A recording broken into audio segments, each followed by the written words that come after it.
what I'd like to do is I'd like to talk to you a little bit about fear and the cost of fear and the age of fear from which we are now emerging.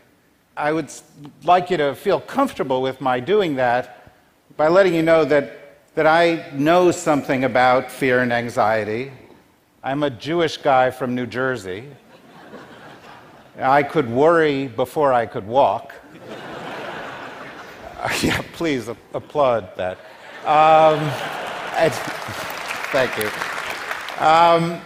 But I also grew up in a time where there was something to fear. We were brought out in the hall when I was a little kid and taught how to put our coats over our heads to protect us from global thermonuclear war. Now, even my 7-year-old brain knew that that wasn't going to work. But I also knew that global thermonuclear war was something to be concerned with. And yet, despite the fact that we lived for 50 years with the threat of such a war, the response of our government and of our society was to do wonderful things. We created the space program in response to that. We built our highway system in response to that. We created the internet in response to that. So sometimes fear can produce a constructive response, but sometimes it can produce an unconstructive response. On September 11th, 2001, 19 guys took over 4 airplanes and flew them into a couple of buildings. They exacted a horrible toll. It is not for us to minimize what that toll was. But the response that we had was clearly disproportionate. Disproportionate to the point of verging on the unhinged. We rearranged the national security apparatus of the United States and of many governments to address a threat that at the time that those attacks took place was quite limited. In fact, according to our intelligence services, on September 11th, 2001, there were 100 members of core al-Qaeda. There were just a few thousand terrorists. They posed an existential threat to no one. But we rearranged our entire national security apparatus in the most sweeping way than since the end of the Second World War. We launched 2 wars. We spent trillions of dollars.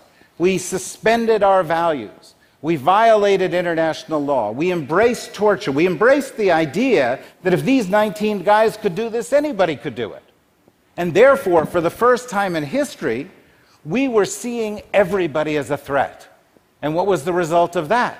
Surveillance programs that listened in on the emails and phone calls of entire countries, hundreds of millions of people, setting aside whether those countries were our allies, setting aside what our interests were.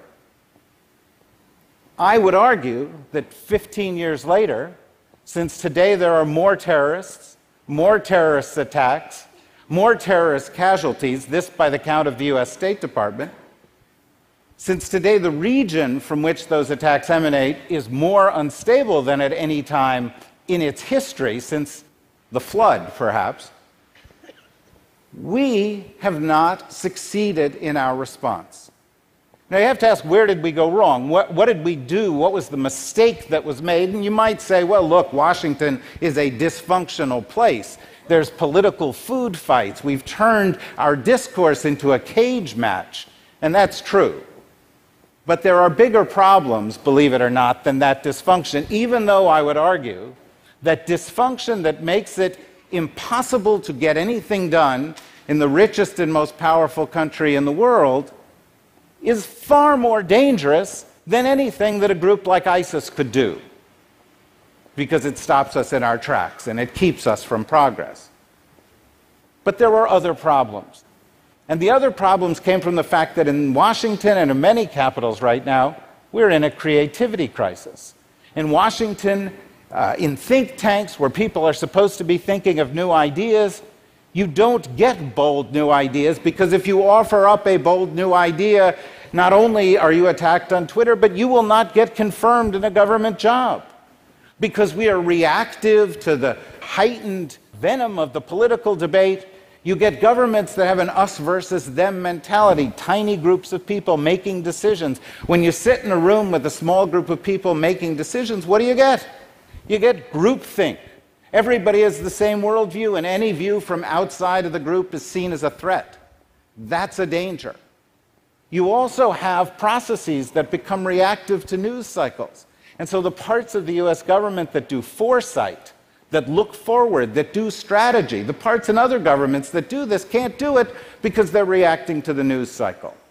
And so we're not looking ahead. On 9/11, we had a crisis because we were looking the wrong way. Today, we have a crisis because of 9/11, we are still looking in the wrong direction. And we know because we see transformational trends on the horizon that are far more important than what we saw on 9/11.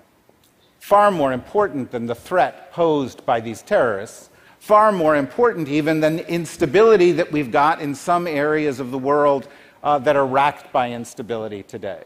In fact, the things that we are seeing in those parts of the world may be symptoms. They may be a reaction to bigger trends. And if we are treating the symptom and ignoring the bigger trend, then we've got far bigger problems to deal with. And so what are those trends? Well, to a group like you, the trends are apparent. We are living at a moment in which the very fabric of human society is being rewoven.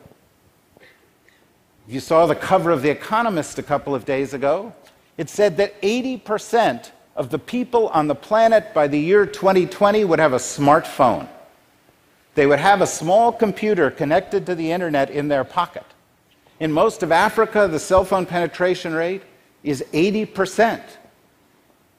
We passed the point last October when there were more mobile cellular devices, SIM cards, out in the world than there were people. We are within years of a profound moment in our history when effectively every single human being on the planet is going to be part of a man-made system for the first time, able to touch anyone else, touch them for good, touch them for ill. And the changes associated with that are changing the very nature of every aspect of governance and life on the planet in ways that our leaders ought to be thinking about when they're thinking about these immediate threats. On the security side, we've come out of a Cold War in which it was too costly to fight a nuclear war, and so we didn't, to a period that I call cool war, cyber war, where the costs of conflict are actually so low that we may never stop. We may enter a period of constant warfare. And we know this because we've been in it for several years, and yet we don't have the basic doctrines to guide us in this regard. We don't have the basic ideas formulated. If someone attacks us with a cyber attack, do we have the ability to respond with a kinetic attack? We don't know.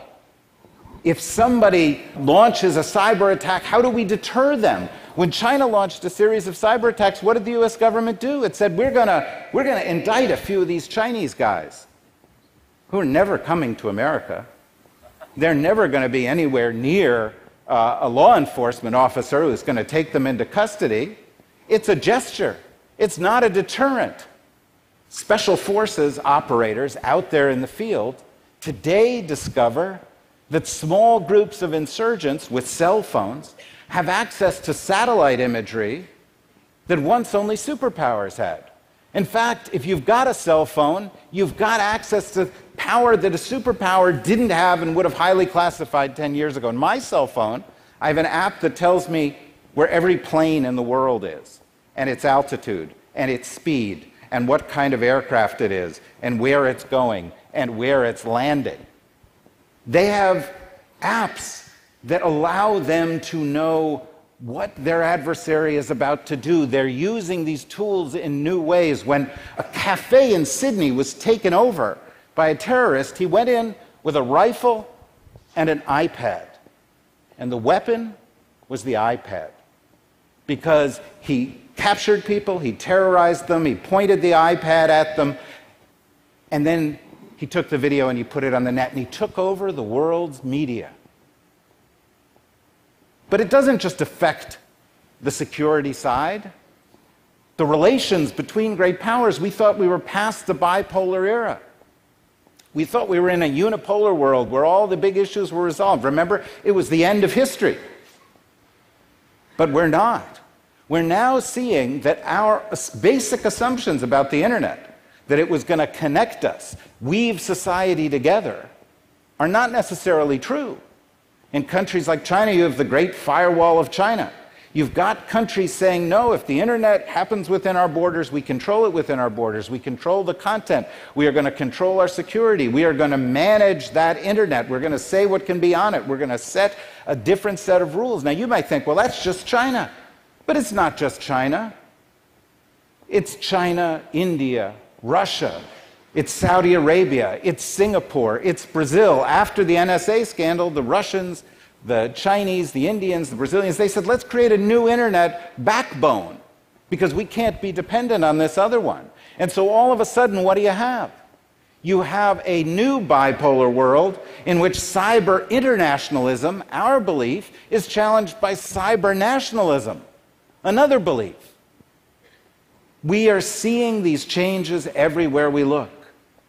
We are seeing the advent of mobile money. It's happening in the places you wouldn't expect. It's happening in Kenya and Tanzania, where millions of people who haven't had access to financial services now conduct all those services on their phones. There are 2.5 million people who don't have financial service access that are going to get it soon. 1 billion of them were going to have the ability to access it on their cell phone soon. It's not just going to give them the ability to bank. It's going to change what monetary policy is. It's going to change what money is. Education is changing in the same way. Healthcare is changing in the same way. How government services are delivered are changing in the same way. And yet, in Washington, we are debating whether to call the terrorist group that has taken over Syria and Iraq ISIS or ISIL or Islamic State. We are trying to determine how much we want to give in a negotiation with the Iranians on a nuclear deal, which deals with the technologies of 50 years ago, when in fact we know that the Iranians right now are engaged in a cyber war with us, and we are ignoring it, partially because businesses are not willing to talk about the attacks that are being waged on them. And that gets us to another breakdown that's crucial, and another breakdown that couldn't be more important in a group like this.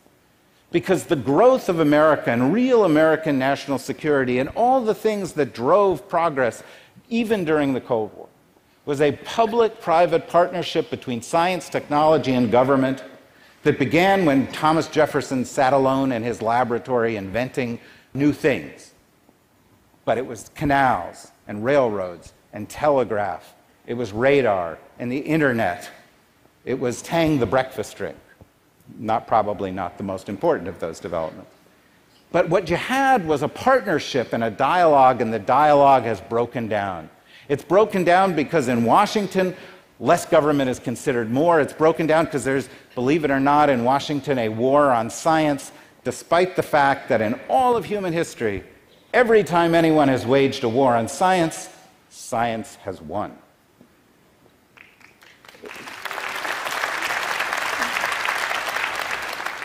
But we have a government that doesn't want to listen, that doesn't have people at the highest levels of government that understand this. In the nuclear age, when there were people in senior national security jobs, they were expected to speak throw weight.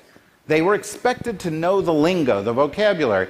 If you went to the highest level of the US government now and said, talk to me about cyber, talk to me about neuroscience, talk to me about the things that are going to change the world of tomorrow, you get a blank stare. I know, because when I wrote this book, I talked to 150 people, many from the science and tech side, who felt like they were being shunted off to the kids' table. Meanwhile, on the tech side, we have lots of wonderful people creating wonderful things, but they started in garages and they didn't need the government and they don't want the government, and many of them have a political view that's somewhere between libertarian and anarchic. Leave me alone. but the world's coming apart. All of a sudden, there's going to be massive regulatory changes and massive issues associated with conflict and massive issues associated with security and privacy. And we haven't even gotten to the next set of issues, which are philosophical issues. If you can't vote, if you can't have a job, if you can't bank, if you can't get health care, if you can't be educated without internet access, is internet access a fundamental right that should be written into constitutions? If internet access is a fundamental right, is electricity access for the 1.2 billion who don't have access to electricity a fundamental right? These are fundamental issues. Where are the philosophers? Where's the dialogue?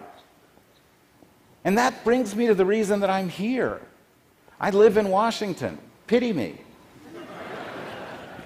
The dialogue isn't happening there. These big issues that will change the world, change national security, change economics, create hope, create threats, can only be resolved when you bring together groups of people who understand science and technology back together with governments. Both sides need each other. And until we recreate that connection, until we do what helped America grow and helped other countries grow, then we are going to grow ever more vulnerable. The risks associated with 9/11 will not be measured in terms of lives lost by terror attacks, or buildings destroyed, or trillions of dollars spent. They'll be measured in terms of the cost of our distraction from critical issues and our inability to get together, scientists, technologists, government leaders, at a moment of transformation akin to the beginning of the Renaissance, akin to the beginning of the major transformational eras that have happened on Earth, and start coming up with, if not the right answers, then at least the right questions. We are not there yet, but discussions like this and groups like you are the places where those questions can be formulated and posed. And that's why I believe that groups like TED, discussions like this around the planet, are the place where the future of foreign policy, of economic policy, of social policy, of philosophy will ultimately take place. And that's why it's been a pleasure speaking to you. Thank you very, very much.